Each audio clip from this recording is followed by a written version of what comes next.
All right, let's get into this because, yeah, this situation right here, it's got a little more weight than people are pretending. So you just heard all that, right? Or at least you've seen the clips floating around. Everybody's reposting it, everybody's reacting, and yeah, people are already picking sides like it's some kind of damn war. But let's slow this down for a second, because if you actually listen, not react, not skim, not twist it for clicks, but listen to what Lexie Hull said, it's not crazy, it's not disrespectful, it's not some betrayal, it's real. That's what it is. And I think that's what's making people uncomfortable, because honesty hits different when it doesn't fit the narrative you've already built in your head. Now, let's break this down properly. Lexie Hull is talking about something that, if we're being honest, a lot of players probably feel, but don't say out loud. The pressure, the spotlight, the constant noise that comes with playing next to Caitlin Clark. And look, this is where some of y'all gotta stop acting brand new, because we've seen what happens when Caitlin Clark is on the floor. The cameras are different, the media coverage is different, the expectations? Way different. Hell, even the damn crowd energy is different. Every possession feels like it matters more. Every mistake gets amplified. Every missed shot, people are on your ass immediately. Why didn't you pass? Why'd you shoot that? What are you doing? That's not normal pressure. That's superstar gravity. And Lexie Hull, she didn't complain about it. Nah, she acknowledged it. There's a difference. She talked about the scrutiny, she talked about the criticism, and yeah, she even touched on the fans going overboard sometimes. Now, let's stop right there, because this is where people start losing their damn minds for no reason. Saying that some fans go too far is not hate. It's not disrespect. It's not turning on your teammate. It's called telling the truth. Because, let's be honest, there are moments where things get toxic. Not everybody, but enough people to where players feel it. And if you think they don't, you're lying to yourself. These players see everything. Social media, comments, DMs, all of it. You don't get to that level and suddenly become blind to the noise. So when Lexie says that, she's not attacking anyone. She's describing the environment. And honestly, it takes some guts to say that publicly, because you already know how people react. Case in point, look at what's happening right now. Now, let's shift this conversation a little bit, because this is where things start getting twisted. People are trying to connect this interview to her future with the Indiana Fever. And I'm going to be very clear here. That leap, it's weak. Just because a player speaks honestly about pressure doesn't mean they're packing their bags. That's not how this works.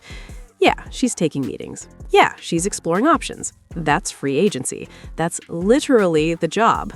Every smart player listens. Every smart player evaluates their value. Every smart player understands leverage. That doesn't equal I'm leaving. It equals I'm doing my due diligence. And here's the part that people keep ignoring. The Indiana Fever? They value Lexie Hull. You can see it in how they use her. You can see it in the minutes. You can see it in the trust. She brings energy, defense, hustle, that glue player mentality that every contender needs. And let's be real, not everybody on the floor needs to be the star. You need balance. You need players who do the dirty work without complaining. You need players who can guard, rotate, communicate, all that unsexy shit that doesn't show up in highlights. Now let's address the elephant in the room, the whole she bought a house in Indiana thing. Look, I'm not saying that automatically locks her in forever, but come on, that's not something you do casually. That's not a, yeah, I might dip in 3 months type move. That's stability, that's investment, that's roots. So when I look at all of this together, the interview, the reactions, the free agency noise, it doesn't scream, she's leaving. It screams, people are overreacting. And yeah, that happens all the damn time. At the end of the day, Lexie Hull told the truth about what it's like to play in one of the most intense spotlights in the league. That's it.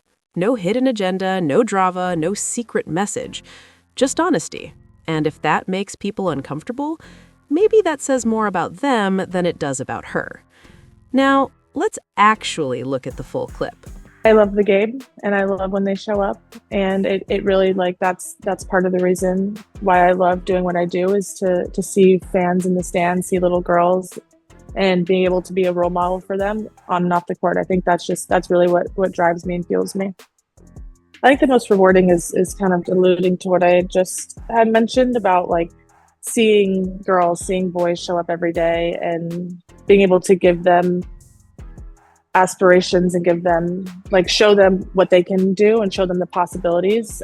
Growing up, I didn't necessarily watch the WNBA as much, didn't have dreams of playing in the league at a young age, and now girls have the ability to watch us, see us dream about being professional athletes, and I think that's what's the most rewarding part about it. What do you think is different about the Fever this year?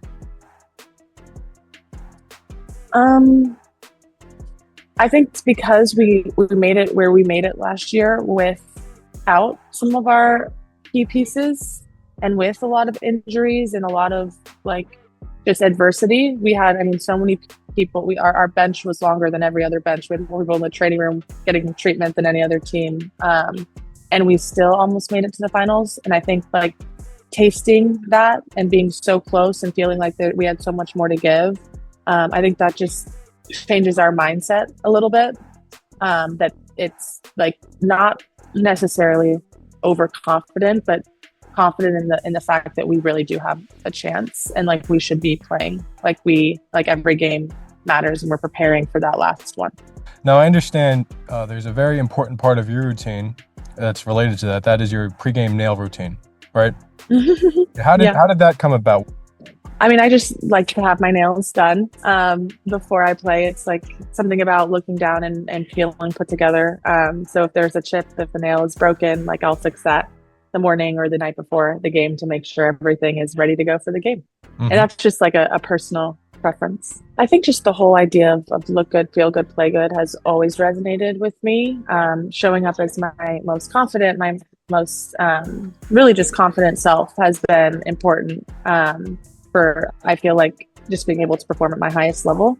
And for me, like before a game, I always do a pregame nap. And then as soon as I wake up, I'll do my skincare, makeup, and then my hair, and then choose a walk-in outfit. And that's been my routine for the last 4 years in the W. And also, I mean, minus the pregame outfit, but the same way in college. And it's just part of like, I think it's one, so that I can look good and be confident in that. But it's also just a process that has kind of calmed my anxiousness and my nerves for games and just puts me in a really good headspace heading into the night. I think the most challenging part is there's just so much scrutiny. People have opinions online, and unfortunately that's part of the job and the role that we play. I think people should focus on us as people need to know that everyone's human. We're real people. I think that when things get blown out of proportion, when things get really personal and there's personal attacks on people's character, I think that's where it's over the line. Have you ever been on the receiving end of one of those character attacks? I mean, I'm sure I have. I try not to read comments for that reason.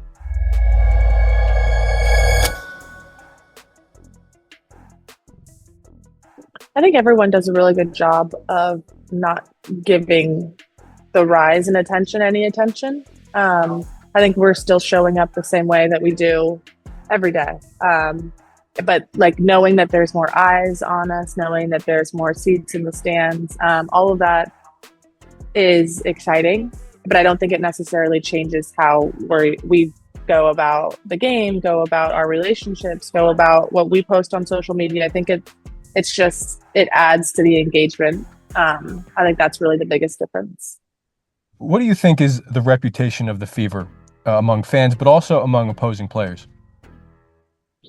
I think that there's always, because of the fans that we've gotten since 2024, the rise in I think like popularity with the Indiana Fever being like a name people know, and it creates full arenas, and there's a million Fever jerseys and Fever shirts. I think like as an opposing team, it's like you want to win even more.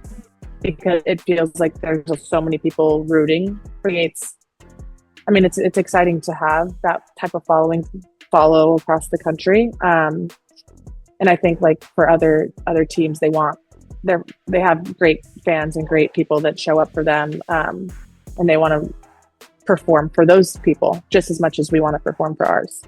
Do you think the games have gotten more physical as a result of that extra motivation by the other players, especially in the last 2 years before this year?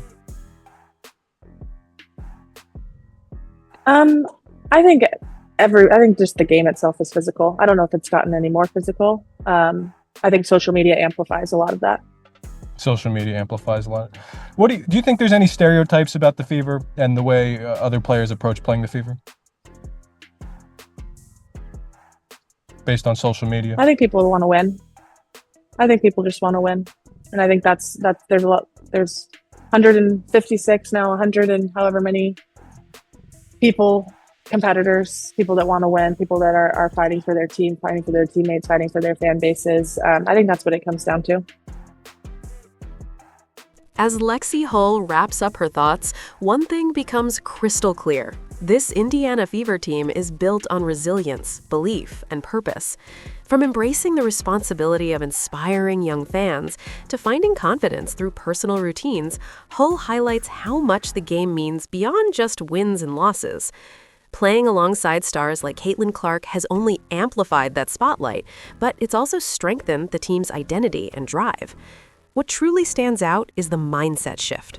After battling injuries and adversity last season, yet still coming close to the top, the Fever now carry a different kind of confidence. Not arrogance, but a quiet belief that they belong among the best. Every game matters, every moment counts, and they're preparing with the end goal in mind.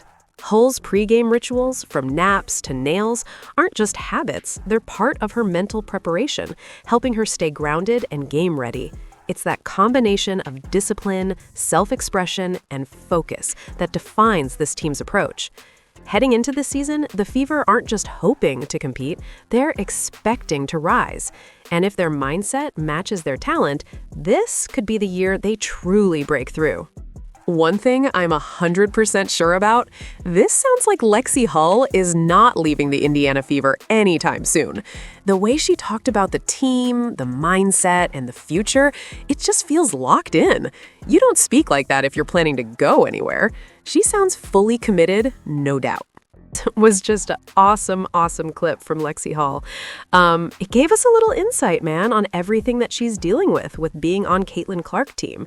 Now, granted, some people could agree with it, some people could not agree with what she's saying, but I have to say this was an awesome thing for Lexie to do. You feel me? As an Indiana Fever player, and like we see it, you know what I'm saying?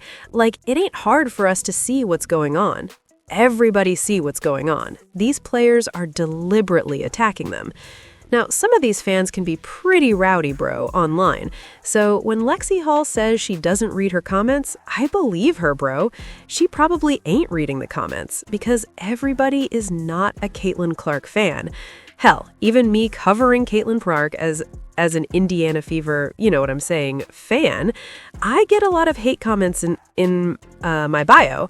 I deal with a lot of stuff online, just like probably a lot of other content creators do. That's just what comes with covering a Fever. But for her to do this exclusive interview is major, right before the season, because it's almost like letting everybody know, like, okay, y'all could kind of chill out with the attacks, bro. Like, y'all ain't got to keep going at us. Caitlin gonna be here for quite a while, so however y'all feel, whatever y'all doing, y'all can just keep that over there. Y'all ain't gotta keep doing these attacks online, DMing us, getting our comments, spamming us, and just doing all these different things. But I really want to know you guys' thoughts about this down in the comments section. Tell me what you think. Don't forget, like and subscribe.